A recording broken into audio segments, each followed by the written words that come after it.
you'll hear us talk about both NVLD and DVSD depending on the context. For example, when we talk about the new DSM submission, we talk about DVSD, but a lot of the old work in the clinic still use the old definition and talk about NVLD. All right, so to jump right in, our first question is for Dr. Margolis. Dr. Margolis, I know you recently published a paper describing different NVLD profiles. Can you tell us about this paper? Yeah, and thanks for hosting us again, Laura, with all of your tireless effort and energy for NVLD. So with this work, we were able to take a very important data set that's been curated at the Child Mind Institute called the Healthy Brain Network data set, and we identified about 200 children who met criteria for NVLD, and then we used machine learning to identify subtypes of kids, and this allowed us to look at what kind of visual spatial problems children had. And what we found were 3 different groups of kids with NVLD, and they were distinguished by the kinds of problems they had in the world. So one group was much more likely to have an anxiety disorder, one group was much more likely to have learning problems, and one group was more likely to have all the problems, sort of a severity model. And so we think this is promising because it might help with identifying different kinds of children with NVLD. Understanding these profiles of NVLD relevant to your work in the clinic. Sure. Well, this is a great example where clinical work informs research and vice versa. You know, having an opportunity to personalize individual care is essential, especially at a clinic. And there is another new paper about the reconceptualization of NVLD as DVSD. Dr. Fisher, will you share a bit more about the process of reconceptualizing DVSD and coming up with the new definition? Is this working? Never sure. Okay, at the party before this started, a woman came up to me and said, so how is it going to help to get this in the DSM? And then we got interrupted and never answered your question. So it's not just to help research, but a mission of the NVLD project is to get NVLD recognized and accepted and known about to people. And DSM will greatly help that goal. It will also help clinicians communicate with each other because they know what they're talking about. Getting a diagnosis in the DSM, you have to define the condition, and then it gets taught in graduate programs and medical education, etc. If it's not the DSM, it's not taught, and it's not even thought about. So it's in service of that goal the DSM project came about. Now, in terms of getting the DSM, the first thing you have to do is get a definition. And that was a very long, as those of you who have been here before know, process. We went through several iterations. We had an NVLD advisory group, but it wasn't just them, because you don't want to have the true believers. Like, you have to have a scientific council which is made up of people who are well known in terms of nosology and diagnosis to sort of give feedback. And it very much parallels the DSM process, where you would have somebody work on a proposal and then you go to another group who gives you feedback. And so that's sort of the process we followed. So what happened, I think in January, is when the paper came out? No, it was maybe after that. But we wrote up the whole process and sent it in to the Journal of the American Academy of Child and Adolescent Psychiatry. It was accepted, that sort of described the process. And it was important to me, well, because I worked on it for so long, but also just, I think, to the mission, to get it in that journal, because that is the sort of premier child psychiatry journal. And after all, we're applying to get it in the psychiatric diagnostics. So it made a lot of sense that we would aim for that journal. And so it really has improved recognition, even from emails I've gotten from people who've read the paper. Thank you, Dr. Fisher. I also know both you and Dr. Margolis have been developing a screener for visual spatial problems observed in children who may have DVSD. Dr. Margolis, can you tell us a bit more about the research you were doing to understand how the screener might work for people with DVSD? Sure. So Prudence and I, Dr. Fisher and I, have been partners in crime on this for about 10 years. And not quite that many? Okay. A few years ago, she called me up and said, we really should have a screener. So we started, what this is 30 items that we ask parents or teachers or people with NVLD to answer about themselves. And you can read all the questions if you click the QR code on the brochure. And there are things like, my child has trouble knowing which direction to run on the soccer field. My child has trouble packing their backpack. You know, my child has trouble reading an analog clock. So these kinds of behaviors that we think characterize these visual spatial problems. And we actually at Child Mind Institute have been able to give the screener to 800 parents of children who have had complete neuropsychological evaluations in our Healthy Brain Network data set. So now, with the help of our fantastic new postdoctoral fellow, Dr. Anna Bennett, who's here somewhere, oh, there she is, you can find her after and ask her all kinds of questions about this.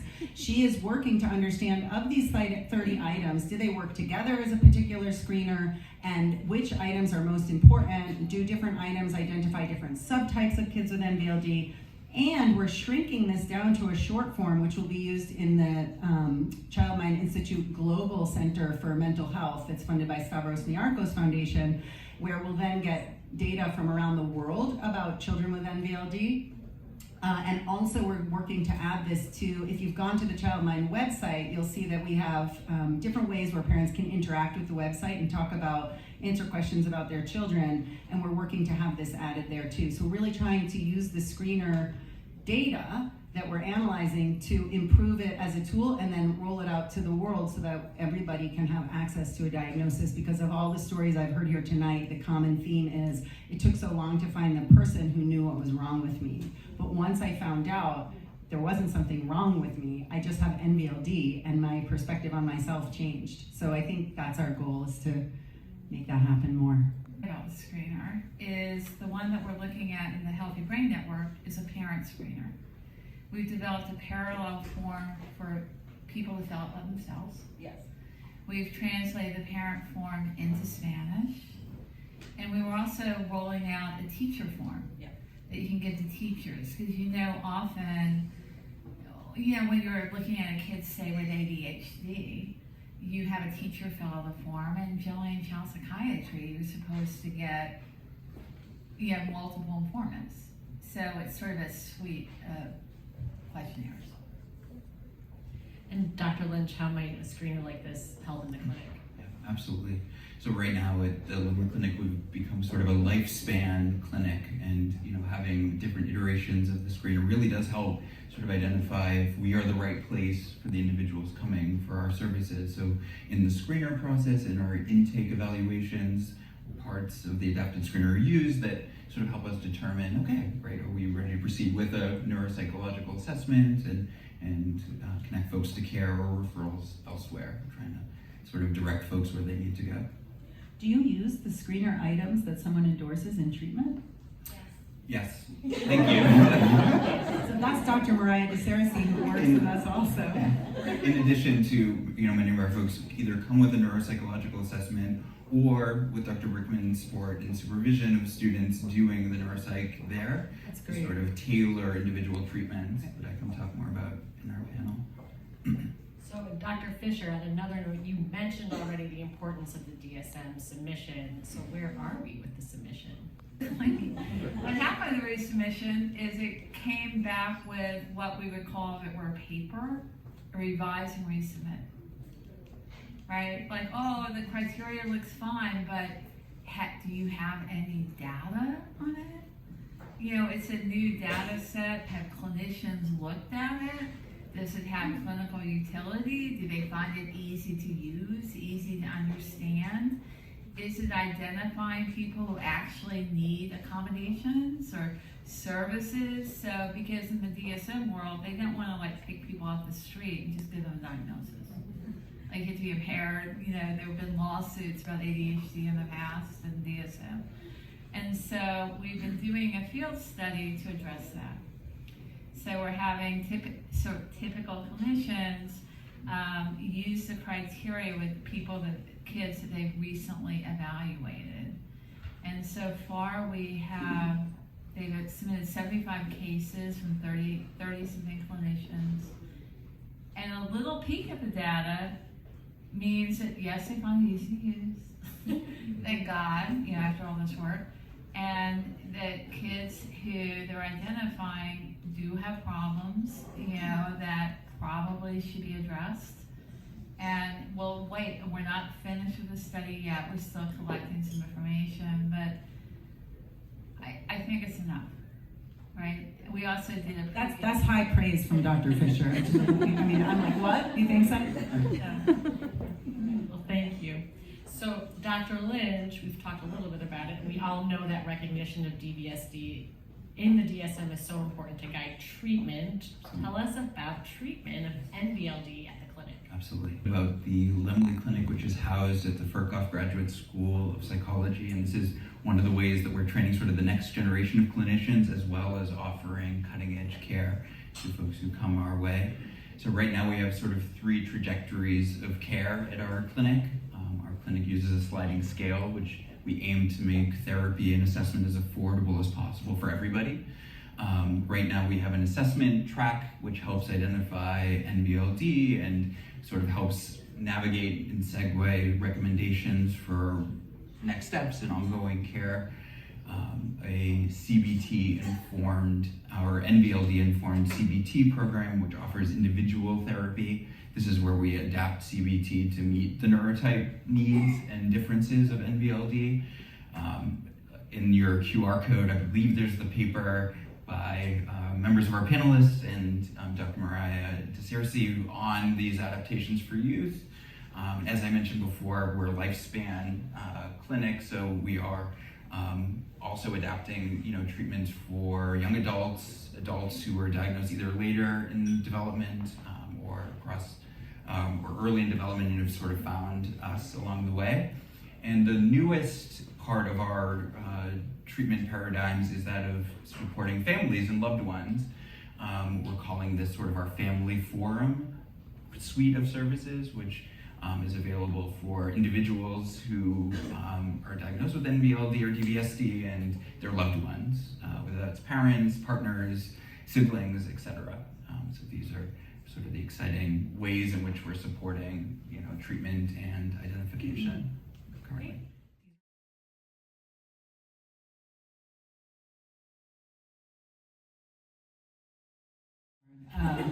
So we're focused on treatment because Laura Lemle has said to me for the last 3 years, what are you going to do about treatment? What are you going to do about treatment? So my move to Child Mind was in part motivated by their amazing innovation around developing novel treatments and using digital technologies and artificial intelligence to equalize the playing field and give everyone access to care. So we have really 5 areas that we would like to think about developing treatment, and we are planning to pitch these to our scientific research council and get feedback and then decide which direction we'll go. If we could do them all, that would be amazing. So about our drug. We are thinking about trying this as a clinical trial with young adults. There's a drug that's off patent that we think could be particularly useful for kids with it, or young adults with NVLD in this case.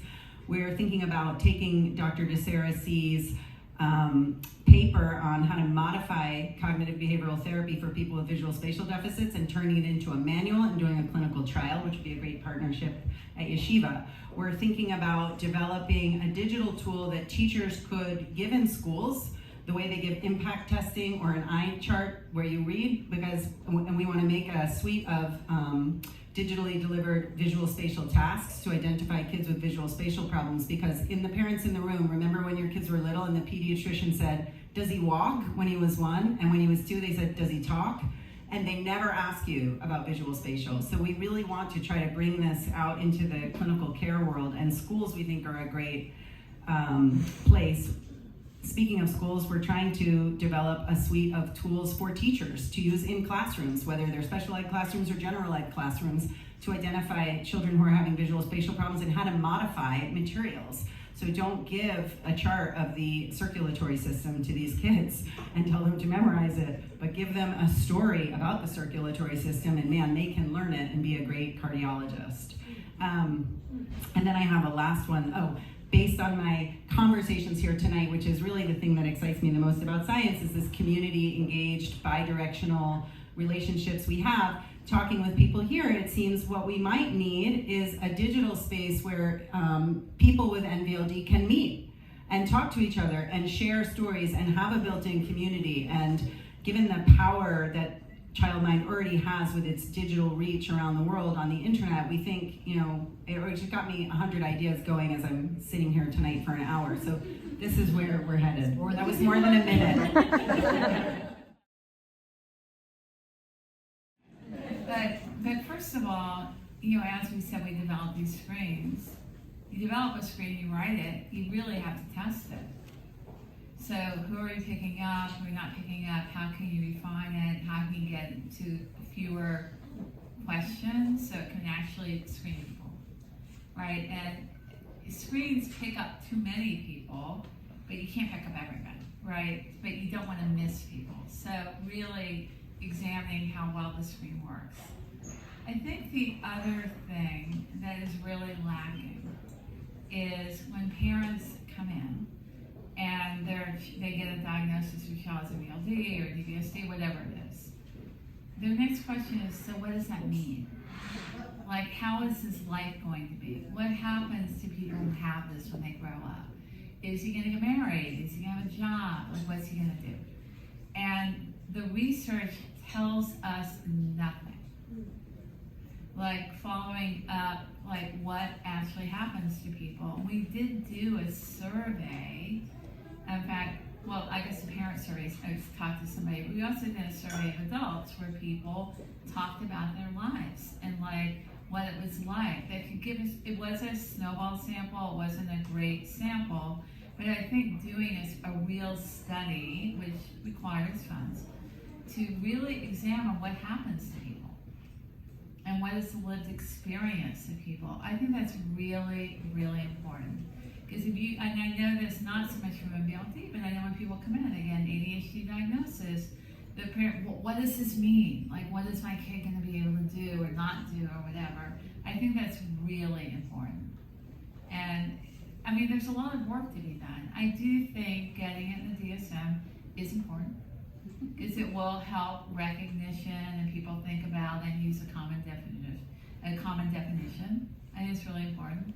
But yeah, that's sort of the beginning, I think, in terms of really helping people who have MBLD. Great, exciting.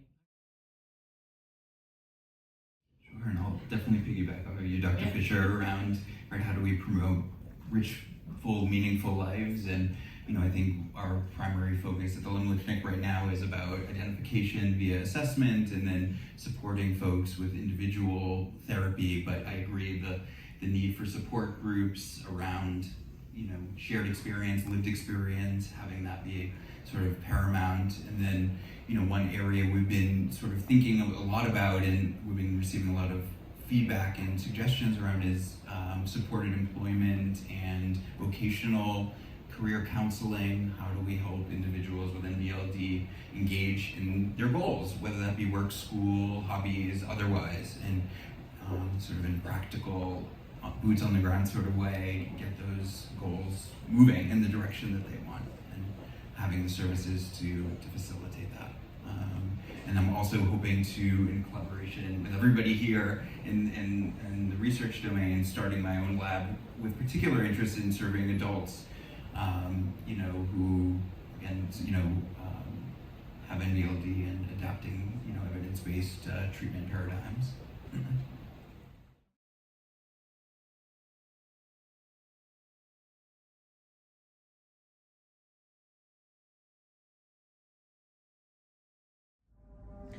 Good evening, everyone, and thank you, Laura, for inviting us. It's such a privilege to be here with people who not only understand NVLD, but are also fighting to ensure it's properly recognized. For me, this moment, standing here, represents something I never imagined possible. I grew up in South Africa in an eclectic and blended family, long before either of those things was fashionable. That was my normal, a great deal of love, interspersed with sadness, led by a mother and stepfather who really cared. But beneath it all, I knew there was more to life than my ever-present discomfort. As I went through school, I increasingly believed myself to be stupid. Both work and recreation seemed so much more seamless to others. When I nearly failed my final exams, that was confirmed. So fueled by shame, I moved to England to avoid the humiliation of not going to university with my friends. I didn't want to have children because I didn't want to bring more stupid people into the world. My relationships were difficult, limerence was a recurring theme, and my career never took off. I worked in a deeply misogynistic financial firm where promotions were reserved for the men. I was told I could do better, that I just needed to try harder, and I believed it. I thought I was lazy, but I didn't know how not to be so. I could talk, argue, debate, but I couldn't dance, couldn't stay on the sidewalk, and I rarely felt comfortable in my own body. It was a paradox. I could be confident enough to fly alone between South Africa and England as a child, yet inside I was convinced I was unlikable, stupid, and fundamentally unwanted. And then there were moments that really brought it home.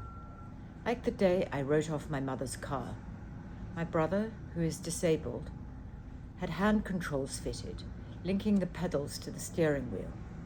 I only needed to move the car 6 feet, but I couldn't work out the correlation between the pedals and the wheel. I put my foot down full throttle, took out the washing machine and a couple of suitcases. To dislodge from these items, I reversed, crossed the carport, took out a lamppost, and ended up embedded in a tree. It felt like a metaphor for my life. Everyone else seemed to understand how things worked, and I couldn't locate the pattern.